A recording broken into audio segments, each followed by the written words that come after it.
घर का भेद, दो सांप, पंचतंत्र की कहानियाँ।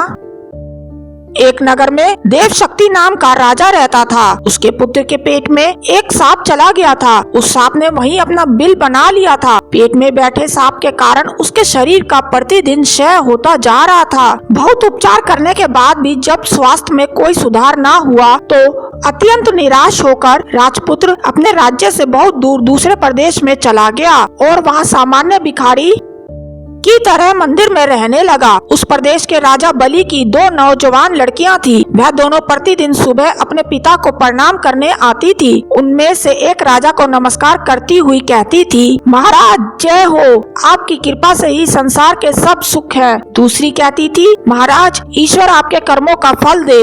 दूसरी के वचन को सुनकर महाराज क्रोधित हो जाता था। एक दिन इसी क्रोधावेश में उसने मंत्री को बुलाकर आज्ञा दी, मंत्री इस कटु बोलने वाली लड़की को किसी गरीब परदेसी के हाथों में दे दो, जिससे यह अपने कर्मों का फल स्वयं चखे। मंत्रियों ने राज्याज्ञा से उस लड़की का विवाह मंदिर में सामान्य भिखारी के तरह ठहरे परदेसी राजपुत्र के साथ कर दिया। राजकुमारी ने उसे ही अपना पति मानकर सेवा की। दोनों ने उस देश को छोड़ दिया। थोड़ी दूर जाने पर वे एक तालाब के किनारे ठहरे। वहाँ राजपुत्र को छोड़कर उसकी पत्नी पास के गांव से घी, तेल, अन्न आदि सौदा लेने गई। सौदा लेकर जब वह वापस आ रही थी तब उसने देखा कि उसका पति तालाब से कुछ दूरी पर एक सांप के बिल के पास सो रहा है। उसके मुख से एक फनियल सांप बाहर निकलकर हवा खा रहा था। एक दूसरा सांप भी अपने बिल से निकलकर फन फैलाए वहीं बैठा था। दोनों में बातचीत हो रही थी। बिल वाला सांप पेट वाले सांप से कह रहा था, दुष्ट तू इतने सर्वांग सुंदर राजकुमार का जीवन क्यों नष्ट कर रहा है। पेट वाला सांप बोला, तू भी तो इस बिल में पड़े स्वर्ण कलश को दूषित कर रहा है।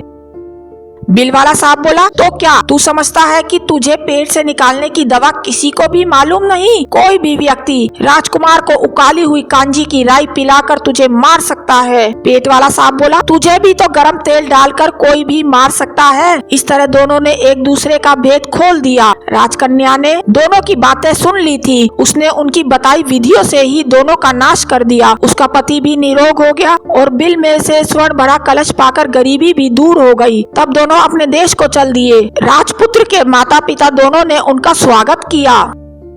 शिक्षा, कभी भी अपना भेद नहीं खोलना चाहिए। अगर आपको ये स्टोरी अच्छी लगी तो इस वीडियो को लाइक और चैनल को सब्सक्राइब करना ना भूलेगा ताकि इस तरह की और भी स्टोरीज आपको मिल सके। Thanks for watching.